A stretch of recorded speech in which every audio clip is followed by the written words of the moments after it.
been able to partake in a game he's loved since his early childhood, basketball. To fulfill his love of the game, Mitchell serves as team manager for the Thunderbirds at Coronado High School in El Paso, Texas.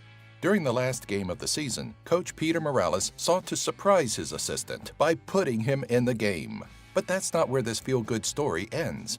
After several unsuccessful shots to the basket, Jonathan Montanez, a rival player from Franklin High School, tossed Mitchell the ball, allowing him one last and successful shot. As the ball passed the basket's netting, the entire gymnasium erupted in a deafening roar for Mitchell Marcus.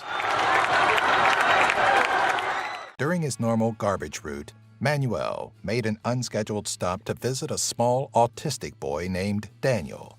The cordial visit turned to a pleasant surprise for Daniel and his family when the garbage man presented the young boy with a gift, a toy garbage truck.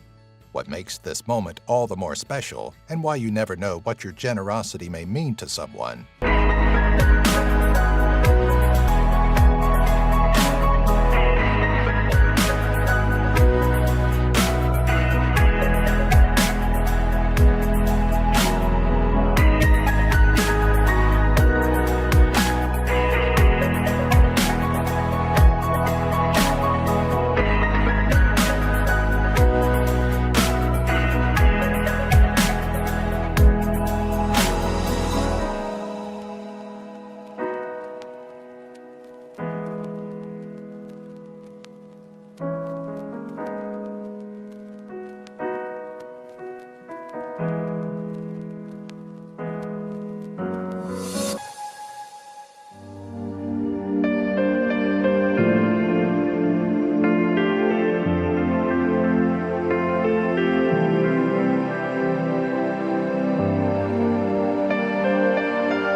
Some people will use a symbolism of the relationship of God to the universe.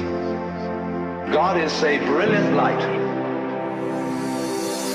only somehow veiled, hiding underneath all these forms that you see as you look around. So far, so good. But the truth is funnier than that. It is that you are looking right at the brilliant light now, that the experience you are having, which you call ordinary everyday consciousness, pretending you're not it, that experience is exactly the same thing as it. There's no difference at all.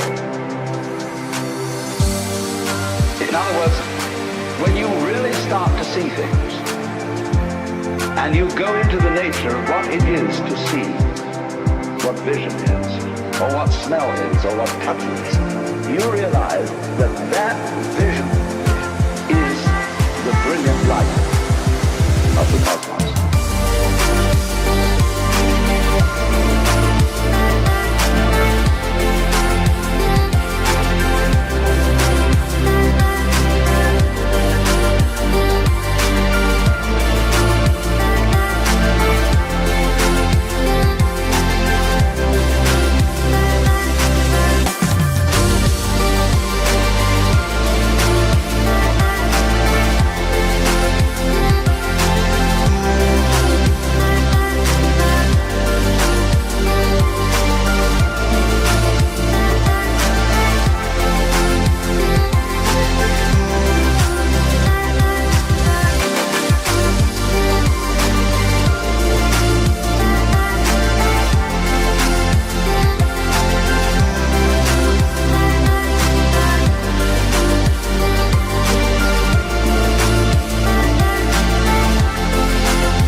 But 23-year-old paralegal Joey Resto put all of that to rest during a routine Friday night subway ride. During his trip, Resto noticed a shivering, shirtless, homeless man and, without thinking twice, literally took the shirt off his own back and handed it to his fellow passenger. The homeless man accepted the act of kindness silently, possibly shocked by the unexpected kindness and loving act of it, and hand over a lump sum of cash to a complete stranger. A Syrian refugee living in Texas and known only as Noah was working at his jewelry store when a woman came in, visibly distraught, looking to sell a family heirloom for quick cash for bills. Rather than take her personal effects for a fraction of the value they're worth, Noah returned the ring to her, dug into his pocket, and produced the cash she needed. During his interview with CBS, the kind-hearted jeweler continues his kindness by expressing how he'd give her more money if he had a means of contacting this youth football game. The ball is handed off to tiny Jake Steiner, a boy simply described as a special player. As Jake makes his way down the field, his teammates swarm around him to protect him, but it's not needed. As the Cougar scurries to the end zone, the opposing team, with as much subtlety as possible, drops to the ground, allowing Steiner the chance to score. This amateur footage caught by an anonymous bystander. Deputy Constable Felix Berrigan of Houston, Texas, had approached a panhandler in a busy intersection when things took an unexpected turn. After the distressed individual broke down and told Berrigan that he needed $49 to return to his family in Seattle, the officer's compassion kicked in and, rather than force the man off the street or arrest him, he simply assumed his story was real and handed him $100. Megan, as she's treated to shopping sprees while something truly spectacular is going on back home. The night on the town with her family was just the tip of the iceberg of kindness. When she returns home, she's treated to multiple repairs and enhancements done around the house, including a table large enough to enjoy Christmas dinner on with her family.